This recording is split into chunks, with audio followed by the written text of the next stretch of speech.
যশোরের মনিরামপুর উপজেলার কুলটিয়া ও খানপুর ইউনিয়নের ৩ ফসলি কৃষি জমি বাঁচানোর দাবিতে রাজপথে নেমেছেন স্থানীয় ভুক্তভোগী কৃষকেরা। নিয়ম নীতির তোয়াক্কা না করে জোরপূর্বক কৃষকদের জমিতে মৎস্য ঘের তৈরির উদ্দেশ্যে গভীর খনন করার অভিযোগ উঠেছে জাতীয় পার্টির উপজেলা সভাপতি এম এ হালিমের বিরুদ্ধে। আজ সকালে উপজেলা নির্বাহী কর্মকর্তা কার্যালয়ের সামনে জড়ো হয়ে এম এ হালিমকে হটাও, কৃষি জমি বাঁচাও স্লোগানে উত্তাল বিক্ষোভ প্রদর্শন করেন শত শত কৃষক। বিক্ষুব্ধ কৃষকদের অভিযোগ, ঐতিহ্যবাহী ৩ ফসলি জমিতে বেআইনিভাবে খনন কাজ চালানোর ফলে জমিগুলো এখন সম্পূর্ণ চাষের অনুপযোগী হয়ে পড়েছে। এর ফলে এলাকায় স্থায়ী জলাবদ্ধতা তৈরি হচ্ছে, যা শত শত একর ফসলি জমিকে ধ্বংসের মুখে ঠেলে দিয়েছে। মানববন্ধন শেষে ভুক্তভোগী কৃষকেরা অবিলম্বে এই অবৈধ খনন কাজ বন্ধ এবং জমিগুলোকে পুনরায় চাষের উপযোগী করার দাবিতে উপজেলা নির্বাহী অফিসার বরাবর একটি স্মারকলিপি প্রদান করেন। দ্রুত ব্যবস্থা না নেওয়া হলে আরো কঠোর কর্মসূচির হুঁশিয়ারি দেন কৃষকেরা। করার জন্য আমাদের ডাকি নিয়ে গেছে ভাড়া করে। এই কথা সে বলেছে আমরা নাকি ভাড়াটিয়া। আপনারাই বলেন আমরা কি ভাড়াটিয়া?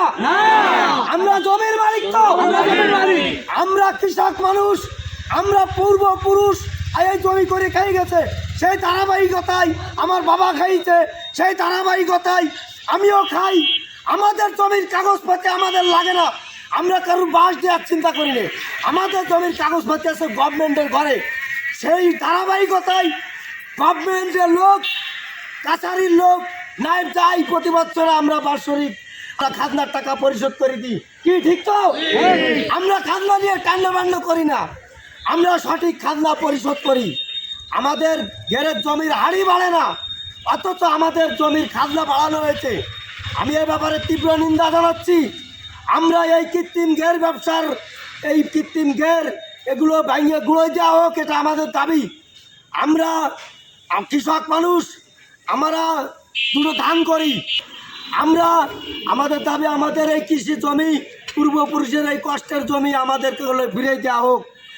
হালিম বলেছে আমরা ভাড়াটিয়া, আমরা এর তীব্র নিন্দা জানাচ্ছি। এবং আমাদের এই কৃষি জমি যে পুকুর খনন করেছে, সে আমাদের সাথে পরামর্শ না করে করেছে।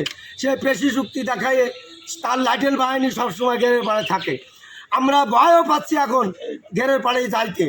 আমরা মাটি খুঁজে পাচ্ছি না চাষ করার জন্য। আমরা ইউনো মহোদয়ের দ্বারস্থ হয়েছি, আমাদের জমি আপনার সহায়তায় আপনি আমাদেরকে ফিরিয়ে দেন, এটা আমাদের প্রাণের দাবি। আর আমাদের এই দাবি যদি না মানা হয় তাহলে আগামী কর্মসূচি গ্রহণ করব। ডিসি অফিসে আমরণ অনশন ধর্মঘট করব। আমাদের এইখানে ঘের ব্যবসায়ীরা এখন আমাকে প্রতিবন্ধকতা, আমাদের নদী নালা খাল ব্রিজ তলা বাদ দিয়ে আমাদের এই জমিগুলো চাষের আওতার বহির্ভূত করে ফেলেছে ঘের মালিকরা। সুতরাং আমরা চাই এই ঘের ব্যবসা বন্ধ করে আমাদের কৃষকের জমি কৃষকের হাতে ফিরিয়ে দিতে হবে। হালিম আমাদের হুমকি দাঙ্কি দেয়।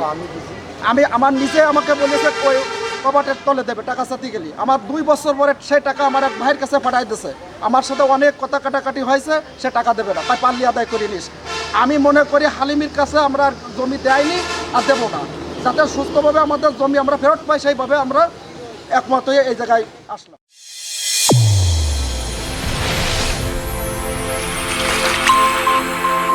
চ্যানেল A1 হৃদয়ের স্পন্দন।